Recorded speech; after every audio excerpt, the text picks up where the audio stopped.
આજે કેબિનેટમાં વાવાઝોડા અને કોરોના આ બંને વિષય ઉપર બહુ વ્યાપક ચર્ચાઓ કરવામાં આવી, નિર્ણયો પણ કરવામાં આવ્યા છે.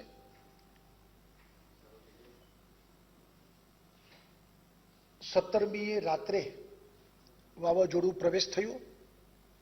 18મી રાત્રે વાવાઝોડું રાજસ્થાન તરફ ગયું. લગભગ 25-26 કલાક ગુજરાતને ચીરીને એમ કહેવાય છે કે બહુ ભયંકર વાવાઝોડું હતું. તીવ્રતા પણ ખૂબ હતી. પવનની ગતિ 220 કિલોમીટરથી શરૂ થઈને છેલ્લે ગયું ત્યારે 60 કિલોમીટર હતું. સદનસીબે આપણે કોઈ મોટી ખુવારી થઈ નથી. આગોતરું આયોજન, વ્યવસ્થા અને આપના સૌના માધ્યમથી ગુજરાતના નાનો કર્મચારીથી માંડીને બધા લોકોએ દિવસ રાત ખડે પગે ઊભા રહીને જે વ્યવસ્થાઓ બનાવી એને કારણે આપણે ટકી ગયા છીએ. નુકસાન જે થયું છે એ પણ ફરી વખત રિસ્ટોર થાય એ પણ યુદ્ધના ધોરણે ચાલી રહ્યું છે. ત્યારે એ બધા કર્મચારીઓ એમને અભિનંદન આપું છું, ધન્યવાદ પણ આપું છું. આપણે જાણીએ છીએ કે 18 તારીખે વાવાઝોડું રાત્રે ગયું. 19 તારીખ વડાપ્રધાન આપણી વચ્ચે આવ્યા અને 1,000 કરોડની સહાયતા એમને જાહેર કરી. ફરી વખત વડાપ્રધાનશ્રીનો, ભારત સરકારનો પણ આભાર માનું છું કે આટલી ઝડપથી એમને ચિંતા કરી અને સહાયતા આપી. એટલે કે 20 તારીખથી કામ શરૂ થયું અને આજે 26 તારીખે આપણે મળી રહ્યા છીએ. 6 દિવસ થયા છે. 6 દિવસમાં તમામ રસ્તા જે બંધ હતા એ ચાલુ થઈ ગયા. કોઈ રસ્તો અથવા કોઈ ગામ, નાનું ગામ હશે તે પણ આજે ડિસ્કનેક્ટ નથી. અને 3 દિવસમાં જ આપણે બધા રસ્તાઓને ચોખ્ખા કરી દીધા. ત્યાર પછી આ 6 દિવસમાં સૌથી વધુ નુકસાન જીઈબીના એટલે કે ઇલેક્ટ્રિસિટી, વીજ કંપનીઓને થયું છે. કારણ કે મોટાભાગના થાંભલા પડી ગયા, મોટાભાગના સબસ્ટેશનો બગડી ગયા, વાયરો બધા ખેદાન બેદાન થઈ ગયા. એ દિવસે 10,474 ગામોમાં વીજળી ગુલ થઈ હતી. 10,474 ગામ. આપણે 6 દિવસમાં જ લગભગ બધા ગામોમાં વીજળી ચાલુ કરી. આજે 450 ગામમાં વીજળીનું કામ ચાલી રહ્યું છે. 10,474 ગામમાંથી 450 ગામમાં જ આ અત્યારે પ્રશ્ન છે. એનું કારણ 220 કેવીનું બહુ મોટું આપણું સબસ્ટેશન બંધ છે. પાવર ગ્રીડ ખોરવાઈ ગઈ છે. આપણે સ્પેશિયલ કલકત્તાથી એમના માણસોને બાય પ્લેન ઉતાર્યા છે. એ પણ 2-5 દિવસમાં કામ પૂરું થઈ જશે અને રિસ્ટોર થઈ જશે. વધુ વિગત સૌરભભાઈ આપશે. પણ આપણે 6 દિવસમાં 10,000થી વધુ ગામોને વીજળી ચાલુ કરી દીધી છે. મોટા ગામો, એક જાફરાબાદ બાકી છે. રાજુલા, ઉના, અમરેલી, ધારી, સાવરકુંડલા, આવા મોટા બધા ગામોમાં વીજળી ફરી વખત રિસ્ટોર થઈ ગઈ છે. એક ગામ માત્ર જાફરાબાદ બાકી છે, ત્યાં કામ ચાલુ છે. અમરેલી જિલ્લામાં લગભગ 600થી વધુ ટીમો અત્યારે આ કામ યુદ્ધના ધોરણે કરી રહી છે. કેસ્ટોલ્સ આપવાનો જે નિર્ણય કરી લીધો આપણે કે 7 દિવસની કેસ્ટોલ, એમાં અત્યાર સુધીમાં 2.25 લાખ લોકોને 10 કરોડ રૂપિયાની કેશડોલ ચૂકવાઈ ગઈ છે. બાકીનાનું કામ ચાલુ છે અત્યારે. અને ઘર વખરીના 7,000 રૂપિયા, કારણ કે છાપરા ઉડી ગયા, નળિયા ઉડી ગયા, ઘર વખરી બગડી ગઈ, તો એ બધાને 7,000 રૂપિયા કુટુંબ દીઠ, એમાં પણ આપણે લગભગ અત્યાર સુધીમાં 15,000 કુટુંબોને આપી દીધા છે. બાકીનાનું કામ ઝડપથી ચાલે છે. રવિવાર સુધીમાં આ કામ પણ પૂરું થશે. મકાન જેમના ખરાબ થઈ ગયા છે એમાં 3 ભાગ પાડ્યા છે આપણે. સંપૂર્ણ મકાન ધ્વંસ થયું, કાચું મકાન પડી ગયું, તો 95,000 રૂપિયા રાજ્ય સરકાર આપશે. 33% વધુ નુકસાન છે, અથવા તો છાપરા ઉડી ગયા, નળિયા ઉડી ગયા, એક દિવાલ પડી ગઈ, તોય આપણે એને 25,000 રૂપિયા, જે અગાઉ માત્ર 6-7,000 રૂપિયા અપાતા હતા, આ વખતે 25,000 રૂપિયા સરકારે આપવાનો નિર્ણય કર્યો છે. અને બધા મકાનોને 25,000 રૂપિયાનું આપવાનો નિર્ણય થયો છે, અને આપવાનું ચાલુ પણ થઈ ગયું છે. અને ઝૂંપડા જેના હતા અને ઝૂંપડા ધ્વંસ થયા છે એવા લોકોને 10,000 રૂપિયા, એ ઝૂંપડા પાછું એને રિસ્ટોર કરવા માટે આપણે 10,000 રૂપિયા એ ઝૂંપડા વાસીઓને પણ આપણે આપી રહ્યા છીએ. એ કામ પણ ચાલે છે. ખેતીવાડીને વધુ નુકસાન થયું છે, કારણ કે આ વિસ્તાર ગીર સોમનાથ, અમરેલી, જુનાગઢ અને ભાવનગર, ત્યાં આંબા, નાળિયેરી, લીંબુ, જામફળી, ચીકુ, આ બધાના બગીચાઓ હોય છે. એ ધ્વંસ થયા છે. તો એનો ઝડપથી સર્વે, અને સર્વેના આધાર ઉપર કોર ગ્રુપ આપણે પેકેજ નક્કી કરશું. એની વિસ્તૃત કામગીરી ચાલી રહી છે. ફલદુ સાહેબ એની વિગત આપશે. અને યુદ્ધના ધોરણે આપણે કરી રહ્યા છીએ. એગ્રીકલ્ચર કનેક્શન આપણે 3 ભાગ પાડ્યા છે. કે પહેલા જ્યોતિગ્રામ કનેક્શન, એટલે ઘરે ઘરે વીજળી, એ ફર્સ્ટ પ્રાયોરિટી હતી. એ લગભગ મોટા ભાગનું કામ પતવા આવ્યું છે. તો હવે એગ્રીકલ્ચર કનેક્શન સ્ટાર્ટ કરવા, અને એ પતે પછી ઇન્ડસ્ટ્રીઝના કનેક્શન સ્ટાર્ટ કરવા. એક માત્ર આપણે મહુવામાં જે ડુંગળીના ડિહાઇડ્રેશન પ્લાન્ટ છે એને ચાલુ કરવાની સૂચના અમે લોકો મહુવા ગયા ત્યારે આપી હતી. એ લગભગ બધા પ્લાન્ટમાં વીજળી મળી ગઈ છે. અને ડિહાઇડ્રેશનનું કામ એટલા માટે ચાલુ કરાવ્યું કે ખેડૂતો પાસે જે ડુંગળી પડી હોય બગડી ન જાય, અને એ ડુંગળીનું નુકસાન ન થાય, એટલા માટે આપણે એમને સૂચના આપી હતી. વીજ કંપનીના લોકોએ તાબડતોબ ચાલુ કરી દીધા છે, અને બધા પ્લાન્ટો અત્યારે કાર્યરત છે. અને ખેડૂતોની ડુંગળી બગાડવાનું પણ આપણે રોકી શક્યા છીએ અને કરીએ છીએ. 125 વધુ વૈજ્ઞાનિકો આપણા એગ્રીકલ્ચર યુનિવર્સિટીના, એમને આપણે આ બાગાયતી પાકને જે નુકસાન થયું છે એમાં ફરી વખત કેવી રીતે ખેડૂતોને સહાયતા મળે, આને આ ઝાડ ફરી વખત કેવી રીતે રિસ્ટોર થાય, અથવા હવે શું કરવું જોઈએ કે ઝડપથી પાછા ઊભા થઈ જાય.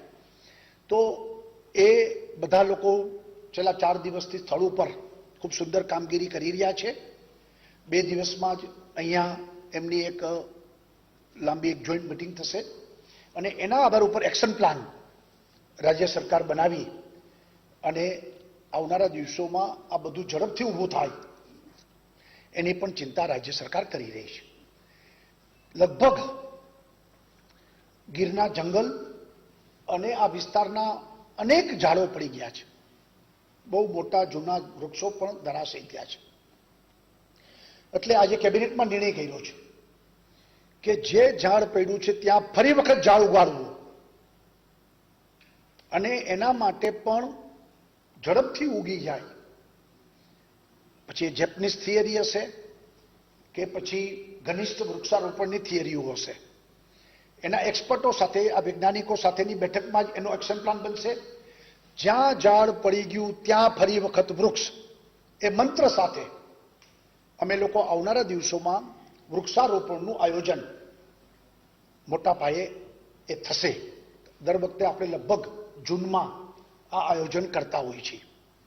તો આ વખતે પણ ફરી વખત ત્યાં વૃક્ષ ઉગાડવાનું આયોજન રાજ્ય સરકાર આજની કેબિનેટમાં નિર્ણય કર્યો છે, અને એના માટે પણ એક્શન પ્લાન સરકાર બનાવશે. થોડુંક સ્વરૂપભાઈ પહેલા જીઈબીએ જે કરેલી કામગીરી. અચ્છા, બીજું કોરોનામાં પણ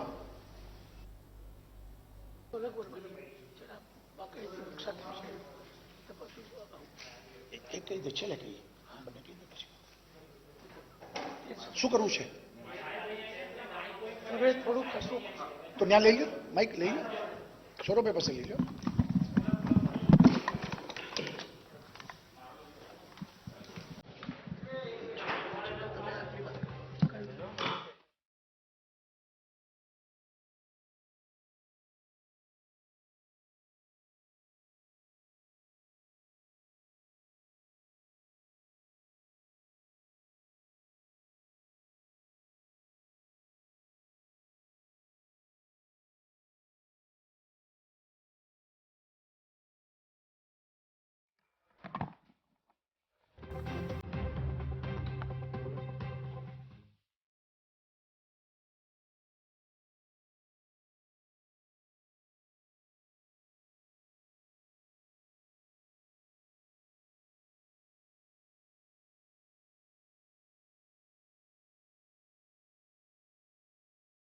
મહત્વપૂર્ણ સમાચાર મળી રહ્યા છે. રાત્રિ કર્ફ્યુનો સમય બદલાયો છે.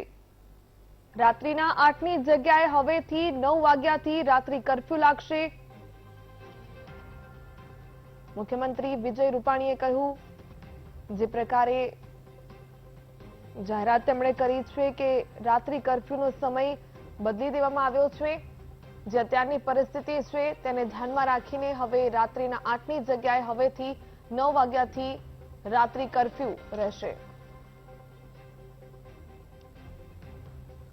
તો મુખ્યમંત્રી વિજય રૂપાણીએ કર્ફ્યુને લઈને જાહેરાત કરી છે. રાત્રિ કર્ફ્યુનો સમય હવે 8ની જગ્યાએ હવે 9 વાગ્યાથી રાત્રિ કર્ફ્યુ કરવામાં આવ્યો છે. આવતીકાલથી 36 શહેરોમાં 9 વાગ્યાથી રાત્રિ કર્ફ્યુ લાગશે. રાત્રિ કર્ફ્યુનો સમય બદલાયો છે. જે કોરોનાની સ્થિતિ વણસી રહી હતી તેને ધ્યાનમાં રાખીને 8 વાગ્યાથી સમય નક્કી કરવામાં આવ્યો હતો, પરંતુ હવે કોરોનાના કેસમાં ઘટાડો થઈ રહ્યો છે. તેને ધ્યાનમાં રાખીને રાત્રિના 8ની જગ્યાએ હવે રાત્રિના 9 વાગ્યાથી રાત્રિ કર્ફ્યુ લાગુ થશે. કોરોનાના કેસમાં ઘટાડો થતા રાજ્ય સરકારે નિર્ણય કર્યો છે. મુખ્યમંત્રી વિજય રૂપાણીએ જાહેરાત કરી, કર્ફ્યુ રાત્રે 9 થી સવારે 6 વાગ્યા સુધી રહેશે. તો ગુજરાતમાં કર્ફ્યુનો સમય છે તે બદલવામાં આવ્યો છે. પહેલા રાત્રે 8 થી સવારે 6 વાગ્યા સુધીનો કર્ફ્યુ હતો, જેને બદલીને હવે રાત્રે 9 થી સવારે 6 વાગ્યા સુધી કર્ફ્યુ રહેશે.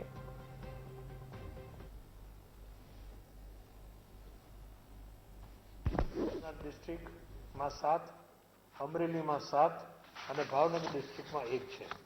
આ બધાનું રિપેરિંગનું કામ ખૂબ ગતિથી ચાલે છે અને મોટાભાગના આવતા 2 થી 3 દિવસની અંદર આ સબસ્ટેશનો ચાલુ થઈ જશે. 250 જે 450 ગામોની વાત કરી, એમાં અમરેલીમાં 264, ભાવનગરમાં 51 અને ગીર સોમનાથમાં 135. આની અંદર જ્યોતિગ્રામ યોજના આપવાની વીજળીનું કામ હજુ ચાલુ છે અને 30મી સુધીમાં મોટાભાગના ગામડાઓને જ્યોતિગ્રામમાં આપણે વીજળી પહોંચાડી શકીશું. શહેરોની વાત કરીએ તો 67 શહેરોમાં વીજળી નથી, 66ને અપાઈ ગયું. માત્ર જાફરાબાદ સિવાય કોઈ શહેર બાકી નથી.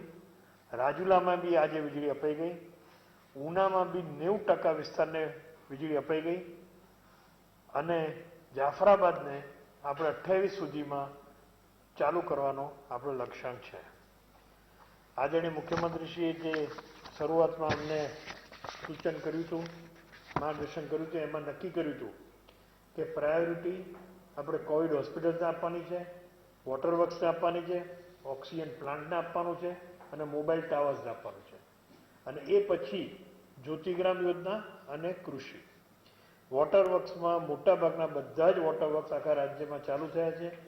જ્યાં સબસ્ટેશનો હજુ ચાલુ નથી થયા એ જ વોટર વર્ક્સ અમરેલી, ભાવનગર અને ગીર સોમનાથમાં બાકી છે.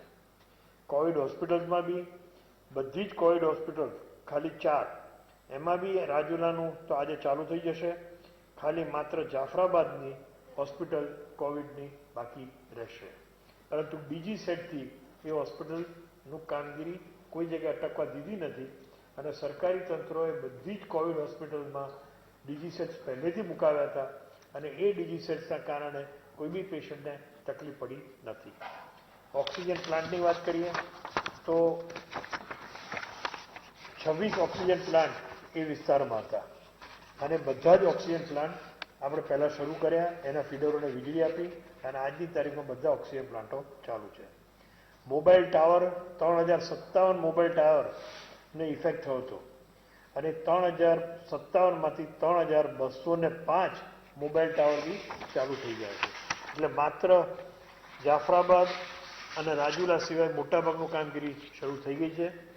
હવે જે એગ્રીકલ્ચરનો વિષય છે એ એગ્રીકલ્ચરમાં આપણે જે પ્રમાણે માણસો મોકલ્યા છે એમાં અમરેલી સર્કલમાં 654 ગેંગો મોકલી છે, ભાવનગર સર્કલમાં 352 ગેંગ મોકલી છે.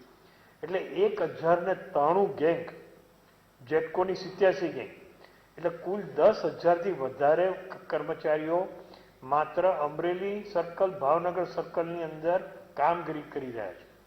એટલે 10,000 લોકો અને અમારા ટોપ એમડીઝ, યુજીવીસીએલના એમડી બી ત્યાં છે, ડીજીવીસીએલના એમડી બી ત્યાં છે, બધા જ અધિકારીઓ, એક્ઝિક્યુટિવ એજન્સી બધા ત્યાં છે અને એમને ટાર્ગેટ આપેલો છે કે જેવા જેવા શહેરો પૂરા થાય એ પ્રમાણે એ લોકો ફીડર્સનું કામ ચાલુ કરે.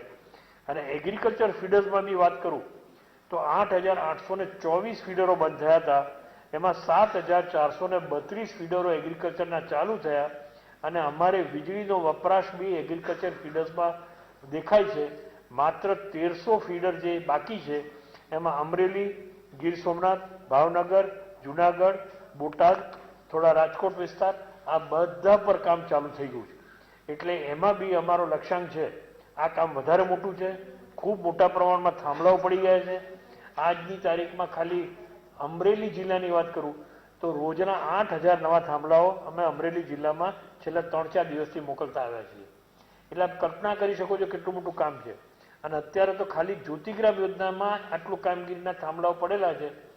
તો કૃષિ એગ્રીકલ્ચરની અંદર જે પ્રમાણમાં થાંભલાઓ છે, અમે જે ટોટલ જ્યારે રફ એસેસમેન્ટ કર્યું ત્યારે આશરે 1 લાખ થાંભલાઓ એગ્રીકલ્ચરની અંદર બી ડેમેજ થયેલા છે. એટલે એનું બી એસેસમેન્ટ ને સર્વે ફૂલ ફ્લેજ ચાલે છે અને વહેલામાં વહેલી તકે ખેડૂતોની સિઝન ચાલુ થાય અને પાણીની જરૂરિયાત પડે એ પહેલાં અમે વીજળી આપવાની અમારી કોશિશ રહેશે.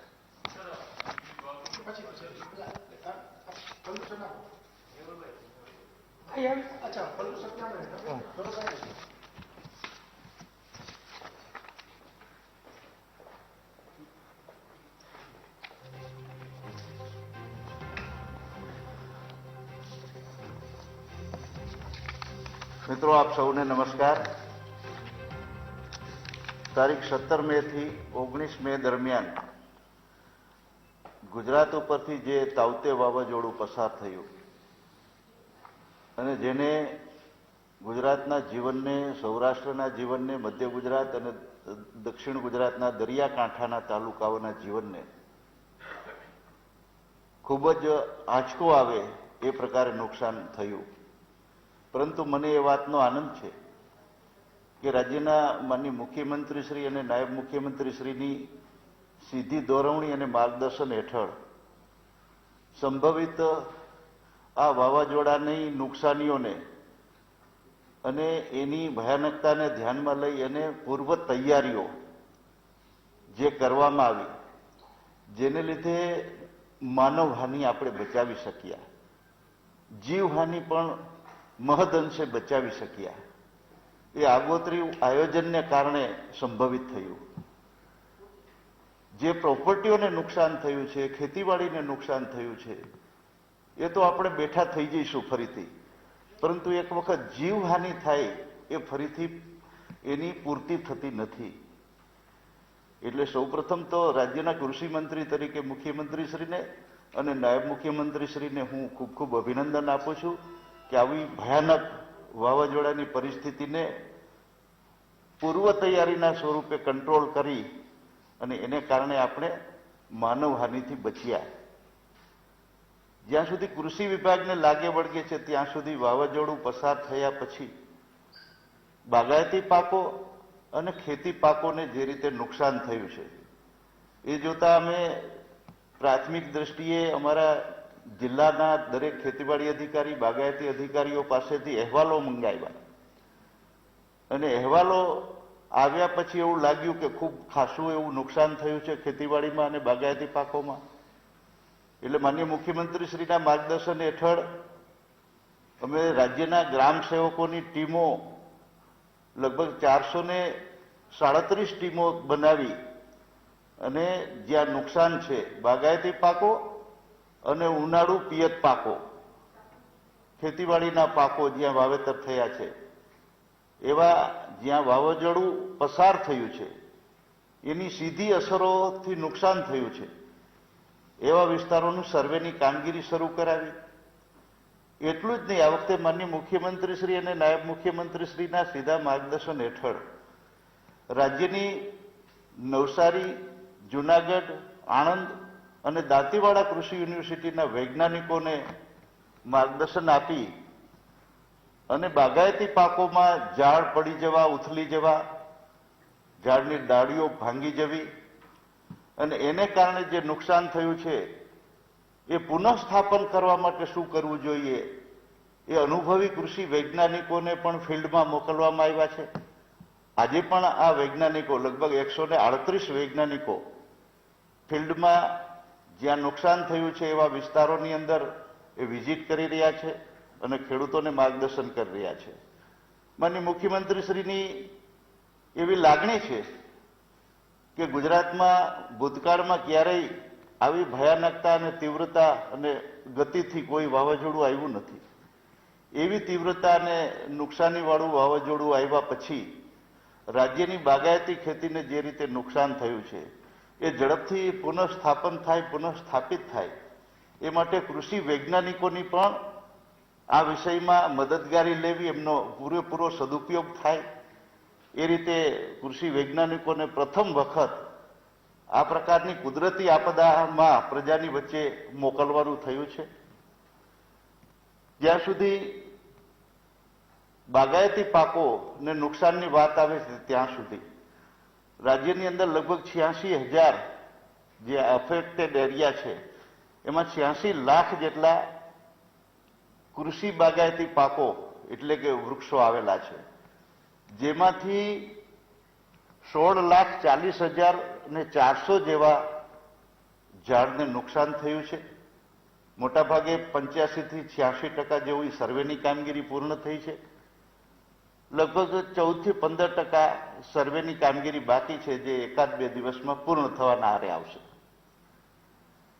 ખેતી પાકોને લાગે વળગે છે ઉનાળુ પિયત પાકોને, જેમાં મગફળી, તલી, અડદ, બાજરો, સફેદ ડુંગળી વગેરે પાકો આવેલા હોય છે. દક્ષિણ ગુજરાતની અંદર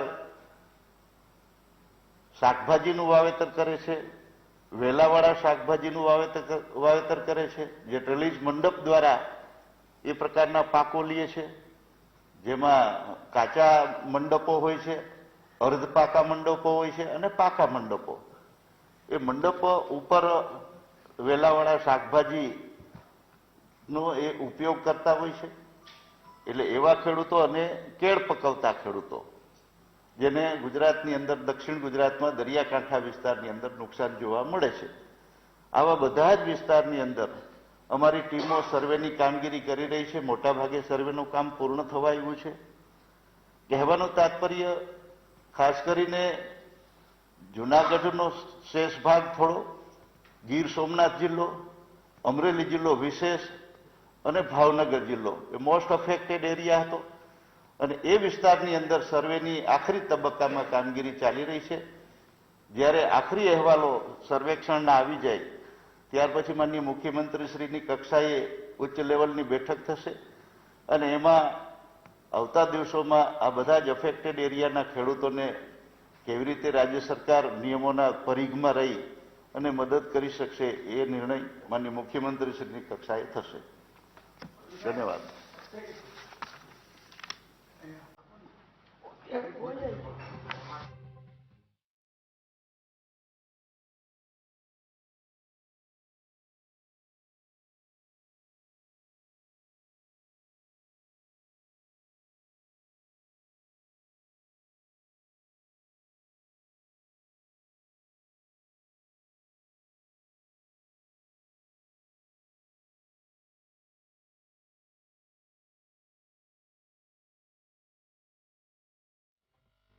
વાવાઝોડા અંગે અને કોરોનાની પરિસ્થિતિ અંગે ખૂબ વિશદ ચર્ચા વિચારણા બધા જ મંત્રીશ્રીઓ પોતાના અનુભવના આધારે અહીંયા જે વિગતો રજૂ કરી એના આધારે કરી છે.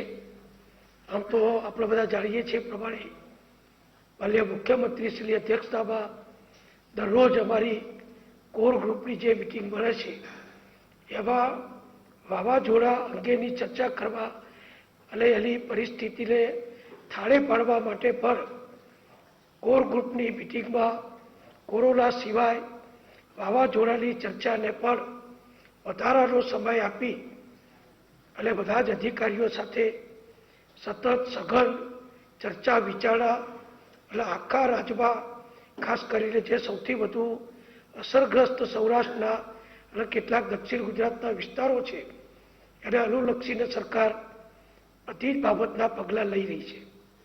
જે રીતે મુખ્યમંત્રીશ્રીએ માનનીય આરસી ફળદુ સાહેબે અને શ્રી સૌરભભાઈએ વાત કરી એ પ્રમાણે જે નુકસાન થયું છે એ નુકસાનમાં કોઈ પણ કુદરતી આપત્તિ હોય તો સૌથી પહેલાં જે અસરગ્રસ્ત હોય એને જે પુનઃસ્થાપન કરવાના થાય છે એમાં કેશ ડોલ્સ આપવી પડે, સલામત સ્થળે ખસેડ્યા હોય એમને પાછા લઈ જવા પડે, એમને જમાડવા પડે.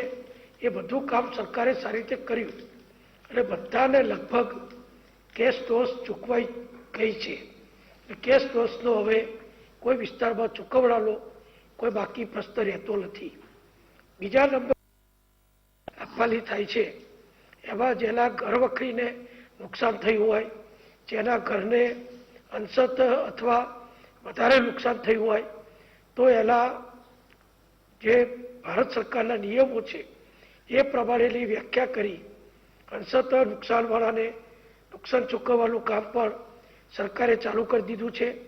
જેમનું આખા ઘરને નુકસાન થયું છે એમને 95,000 રૂપિયા અને અત્યાર સુધી જે નાનું ઘર હોય, ઓછું નુકસાન થયું હોય એને ફક્ત 6,000 રૂપિયા જે ચૂકવવામાં આવતા હતા એનામાં ફેર વિચારણા કરી અને અમારી કોર ગ્રુપની અંદર 6,000 રૂપિયાના બદલે સીધા 25,000 રૂપિયા કોઈના લડિયા ઉડી ગયા હોય, પતરા ઉડી ગયા હોય, ઘરને અંશત નુકસાન થયું હોય તો ઓછામાં ઓછા 25,000 રૂપિયા આવા પરિવારોને પણ ચૂકવવાનો નિર્ણય કરી એનું પણ ચૂકવણું ચાલુ કરી દેવામાં આવ્યું છે. સાથે સાથે જેના બિલકુલ કાચા ઘર છે એવા કાચા ઘર ઝૂંપડાવાળાને પણ ઓછામાં ઓછા 10,000 રૂપિયા સહાય આપવાનો નિર્ણય પણ રાજ્ય સરકારે કર્યો છે અને એની પણ ચૂકવણી ચાલુ થઈ ગઈ છે. એટલે કેશ ડોલ્સ, ઘર વખરી સહાય અને મકાન સહાય આ દર વખતે જે અપાય છે એ રકમમાં અમે વધારો કર્યો છે અને એનો લાભ આ અસરગ્રસ્ત વિસ્તારોને અમે આપી રહ્યા છીએ. બીજું જે નુકસાન થયું એ અમારા કૃષિ મંત્રી શ્રી ફળદુ સાહેબે કહ્યું એ પ્રમાણે બાગાયતી પાક, ખેતીવાડી પાકને ખાસ કરીને આ જે વિસ્તાર છે એમાં આંબા અને નારિયેળી ખૂબ મોટા પ્રમાણમાં લાખો વૃક્ષોને જે નુકસાન થયું છે એનું સર્વેનું કામ અત્યારે મોટા પ્રમાણમાં ચાલુ છે અને એની પણ ચૂકવણી નિયમો પ્રમાણે શક્ય હોય એટલું સરકાર ઉદારતાથી કરવા માટેની નવું પેકેજ અમે વિચારી રહ્યા છીએ. કેટલું નુકસાન થયું છે એનો પૂરો સર્વે રિપોર્ટ 2-3 દિવસમાં આવી જાય એટલે તરત જ આ જે ખેડૂતો જેના આંબા અથવા નારિયેળી અથવા બીજા ફળાઓ બાગાયતી પાકને નુકસાન થયું છે એને ચૂકવણું કરવાની પેકેજની સરકાર જાહેરાત કરશે. બીજું આપણે બધા જાણીએ છીએ એ પ્રમાણે આ વિસ્તાર એ મત્સ્ય ઉદ્યોગ, માછીમારીવાળો વિસ્તાર છે. દરિયા કિનારે હજારો પરિવાર માછીમારી ઉપર એમનું જીવન નિર્વાહ કરે છે તો એમની બોટોને પણ મોટા પ્રમાણમાં નુકસાન થયું છે. તો બોટોને જે નુકસાન થયું છે એ નાની બોટ હોય કે મોટી બોટ હોય એનું સર્વેનું કામ અત્યારે ચાલી રહ્યું છે અને એ પણ સર્વેનો રિપોર્ટ આવી જાય એટલે બોટ ધારકો, બોટ માલિકો અથવા માછીમારો એમને પણ જે ચૂકવણું કરવાનું થતું હશે એમાં પણ સરકાર ઉદારતાથી ચૂકવણું કરવાની કાર્યવાહી કરશે. માન્ય મુખ્યમંત્રીશ્રીએ જે વાત કરી, ફળદુ સાહેબે પણ જે વાત કરી, ખેડૂતોને બાગાયતી પાકમાં જે નુકસાન થયું છે એનું ચૂકવણું તો સરકાર સહાય તરીકે કરશે જ, પણ સાથે સાથે કૃષિ વૈજ્ઞાનિકોનો અનુભવ અને અભિપ્રાય મેળવી એમના પાક ઝડપથી, એમના વૃક્ષો નવી આવક મેળવતા થઈ જાય અને એ જગ્યામાં ટિશ્યુ કલ્ચર અથવા બીજા નવા પ્રકારના વૃક્ષોનું વાવેતર કરી વહેલી તકે ખેડૂતો આવક મેળવતા થઈ જાય, અથવા જે ઝાડ પડી ગયા છે એને ફરીથી કદાચ જો રિસ્ટોર કરી ઊભા કરી શકાય અને પુનઃજીવિત કરી શકાય એ અંગે પણ પ્રયત્ન કરવામાં આવશે. વીજળી ચાલુ કરવી, સબસ્ટેશન ચાલુ કરવું, એ કામ પણ ઉર્જા વિભાગ ખૂબ ઝડપથી કરી રહ્યું છે. અને જે રીતે મુખ્યમંત્રીશ્રીએ કહ્યું એ પ્રમાણે ફક્ત હવે એકલું જાફરાબાદ શહેર જ બાકી રહે છે, બાકી 10,000 જેટલા ગામો આપણે વીજળીથી પુલ જોડી દીધા છે. એટલે પ્રજાને વધુમાં વધુ ઝડપથી બધી જ વ્યવસ્થાઓ પ્રાપ્ત થાય એ માટે આખી સરકાર કટિબદ્ધતાથી કામ કરી રહી છે.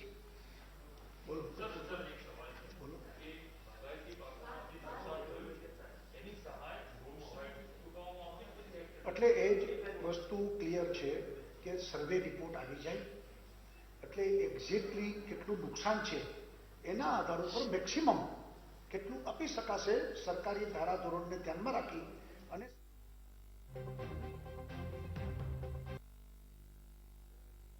નિર્ણય કરશે.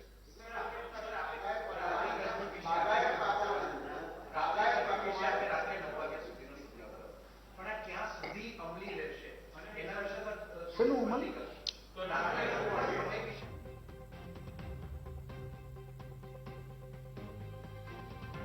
એટલે એમાં કઈ નથી. ગયા વખતની જે જોગવાઈ નોટિફિકેશન છે એમાં એક જ ફેરફાર કે રાત્રે 8 થી સવારના 6 કર્ફ્યુ છે એને બદલે 9 થી સવારના 6 કર્ફ્યુ રહેશે. ના, એમાં કોઈ ફેરફાર બપોરના 3 વાગ્યા સુધી છે.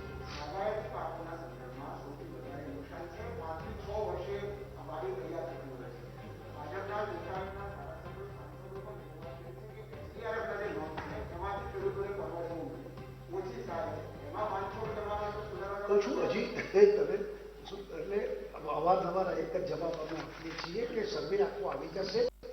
નુકસાનના પ્રમાણમાં જે રીતે કુદરતી આપત્તિ આવી છે વળતર તો શક્ય નથી પણ સહાયતા રાજ્ય સરકાર મેક્સિમમ આપશે.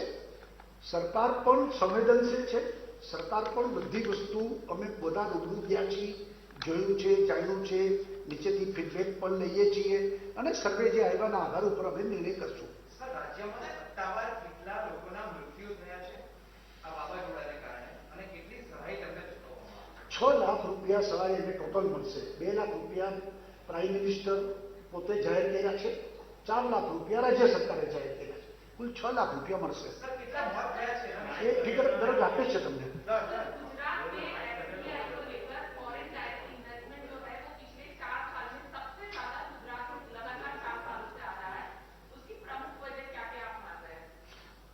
अभी ये प्रेस कॉन्फ्रेंस साइक्लोन और कोरोना के बारे में जो कैबिनेट ने तय किया अलग हम आपको बुलाएंगे, जवाब देंगे. પશુપાલન જે પશુઓના મૃત્યુ થયા છે એનો સર્વે કરવાનો બાકી છે કે કેમ? અને એને શું ના બધાના સર્વે ચાલે છે. પશુઓના પણ મૃત્યુનો સર્વે પતવાયો છે. એના જે નોર્મ્સ છે SDRFના નોર્મ અમારા કે મોટું પશુ હોય તો 30,000 કે ઉપર, નાના પશુ હોય તો 3,000, 5,000 જે કાંઈ હશે એ બધાની સહાયતા ચૂકવવાના આદેશ પણ અપાઈ ગયા છે અને સર્વે પતી ગયો છે અને ચૂકવવું પણ ચાલુ થઈ ગયું છે. Okay, thank you.